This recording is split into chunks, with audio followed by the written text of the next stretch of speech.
I have a quick question. Yeah, bro. So I started doing pyramid reverse pyramid, right? Yeah. But I'm not a good note taker or annotate person. So like I'm having a hard time annotating like UWorld content into the first aid. Okay. And I was wondering, like, is it possible like to make an Anki card out of it, or even like make a Google Doc out of it? Like, what do you suggest to for like annotate part of after you've done the UWorld question? What do you mean that you're not a good annotator? Like, what does that mean to you? So, so I feel like I'm writing like too much with Okay. limited space in that first aid book. Um, Also, like when I look back, right after I wrote down, I feel like what does that even mean? I guess I get kind of confused what I wrote down previously. Sure. Um, so yeah, Gotcha. So the notes that you're writing are too much for the space, and then they're not uh, making sense to you. yeah, So let me kind of roundabout answer your question, and then we'll come back to that. So I'll tell you what I don't want you to do. So what I don't want you to do is to spend a lot of time making a Google Doc that you're never going to have time to read again.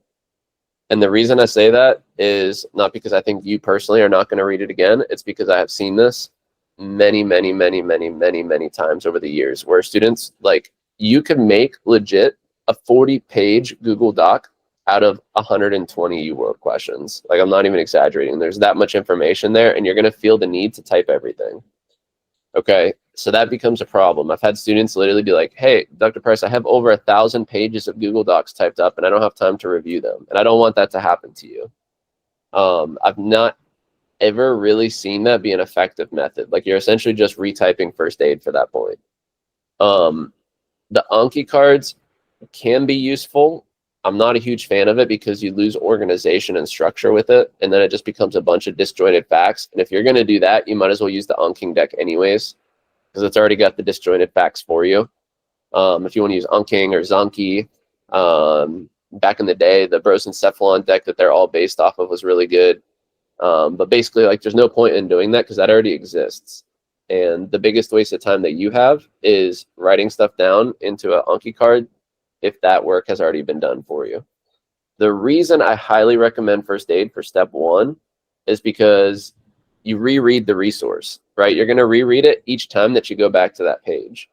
And prior to your boards, you're going to read your first aid cover to cover. That's how it is. That's the best way to review all that information in one shot succinctly.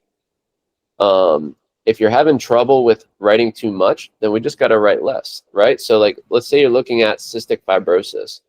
80% of that explanation on UWorld is already going to be in your first aid. That's the whole point of the book, is it saves you all that writing. You should never be writing anything that's already in your book.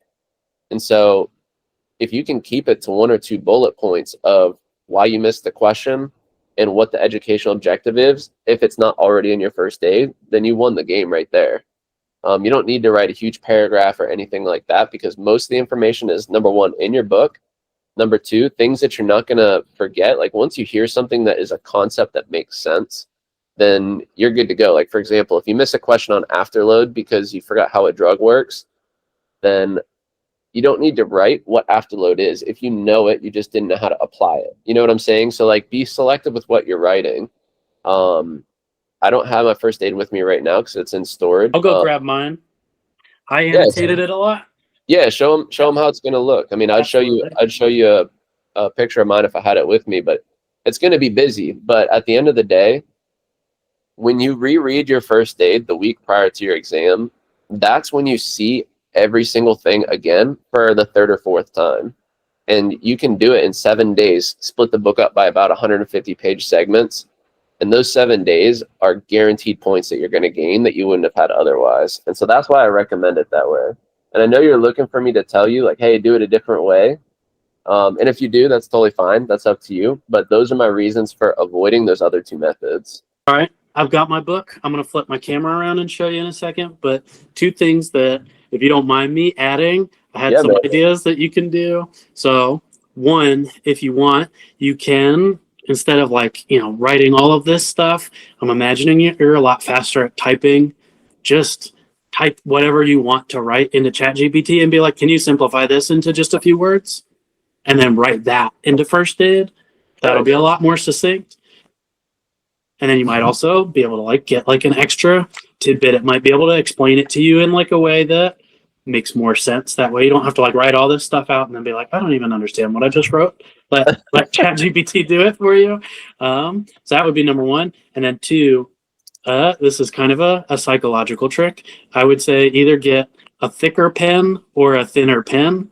I would get a thicker pen if you feel like, okay, I really need to focus on just conservation, like putting the most important stuff in there. Use a thicker pen so you like force yourself to have to write less and just the juicy bits. Or if you're like, oh my god, I don't have any space and that's what's freaking out, just get a thinner pen, and then you'll be a little bit relieved that you'll have more space to do that with. Does that make sense? Dude, I love that. That's a phenomenal recommendation. I think you should try that. Let me know how that goes. And then the other thing, I'm going to flip my camera around. This is the pen that I used for my first aid. I got a blue one, and I literally, to this day, have never used that pen again for anything else. And I never used it prior to this for anything else because I burnt myself out of this pen, but I love it because I like a thin pen. So splurge a little bit, buy yourself a little bit of an expensive pen, and that way you actually look forward to using it. Whatever floats your boat. A picture of my first aid.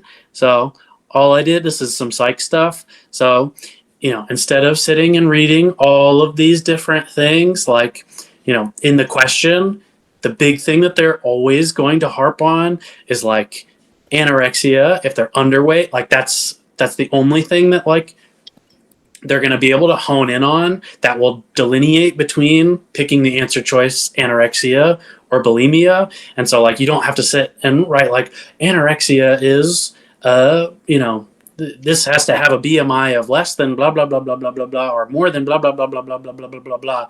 All you have to do is say underweight, and then if you want, just write like the bracket of numbers of however, whatever it tells you. I think it's like less than 18 is what I remember. But all I'm saying is you don't have to go crazy writing all of that stuff. Like Austin said, it's kind of all here for you. So you just got to remember, okay, I got burned on whether or not it was an overweight person or an underweight person. And then you can read over on the side, okay, that's the other stuff that I actually need. And then you can see, I just kind of put a few little notes here. I have a very thin little pencil that I did that with, which I think would be helpful for you. I kind of tried to highlight the things that like I got wrong before.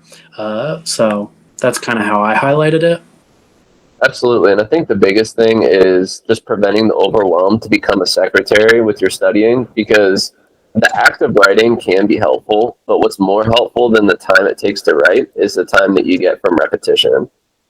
So you're always going to come out ahead with more repetition of the questions. So for example, getting through the entire UWorld 2.5 times is going to always supersede any specific annotation style, right? Like it's the rule of 10,000. It's whoever gets through 10,000 questions, you're not going to fail. It just does not happen if you do the questions with a focused environment.